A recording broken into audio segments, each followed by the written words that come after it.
Hi guys! For today's video ay samahan nyo nga ako at mag-iisip ako kung anong ulam ang lulutuin ko ngayong araw na ito. Dahil ang hirap nga naman na mag-isip kung ano ang ulam na lulutuin. At ito nga yung ulam na nabili ko ngayon. Meron ako ditong isda na galunggong, pinaksyo ko lang muna ito. At syempre, paparisan ko lang ito ng gulay. Meron ako ditong hiniwa na nakalabasa. Ito ay nalinisan ko na. At bumili na rin ako dito ng dahon ng malunggay at itong dahon ng alukbate. Ito ay hinugasan ko na pareho yung mga gulay. At naghiwa na rin ako dito ng sibuyas at saka ng luya at meron din ako dito 2 piraso ng sili. Kaya halika, samahan nyo ako at umpisahan na natin ang pagluluto. At ito na nga, meron tayong isda dito ng galunggong. Ito ay pinaksyo ko lang muna. Ito nga ay palamigin ko muna para mamaya ay iprito ko naman ito. Ito ay tatanggalin ko lang muna dito sa kawali. At nilipat ko lang muna ito dito sa malinis na plato. Napakasarap nga nito kapag idaan muna natin sa paksyo. Bago natin ito iprito. Kapag ganito nga ang paraan ng pagluto, sigurado walang tapon dahil pati nga ang ulo nito ay nakakain, pati na rin yung maliliit na tinik. At ito na nga,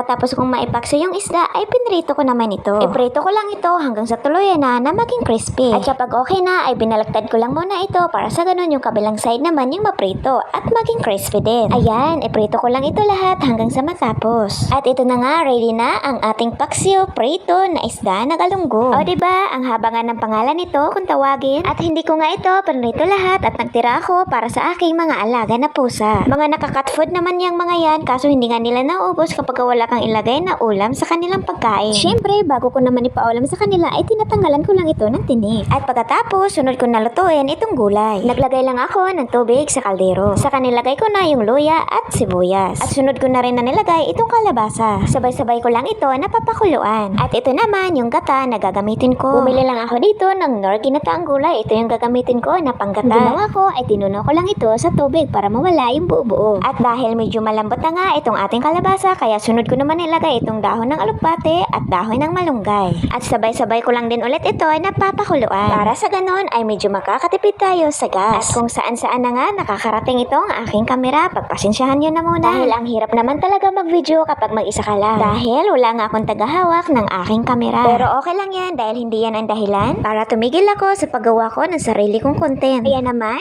go go go! At ayan na nga, nilagay ko na dyan yung gata na tinunaw ko lang kanina. At dahan-dahan ko lang na nilubog yung mga gulay para sa ganun ay hindi madurog yung kalabasa na nasa ilalim at sabay-sabay lang natin ito na papakuluan. At nagtimpla na rin ako dito ng Knorr chicken cubes para mas lalong sasarap pa at magdagdag na rin ako dito ng konting asin. At hindi ko na nga dinurog muna itong sili, saka na lang kapag kakain na kami. At pagkatapos ay pinakuluan ko lang muna ito ng mga ilang minuto pa. Konting kulo lang ang gagawin ko dito para sa ganun ay hindi naman ma-overcook itong ating gulay. So ready to serve na nga itong ating ginataang gulay. Parisan pa natin itong ating paksyo prito na isda na galunggong. Thank you so much for watching. See you to my next video. Bye!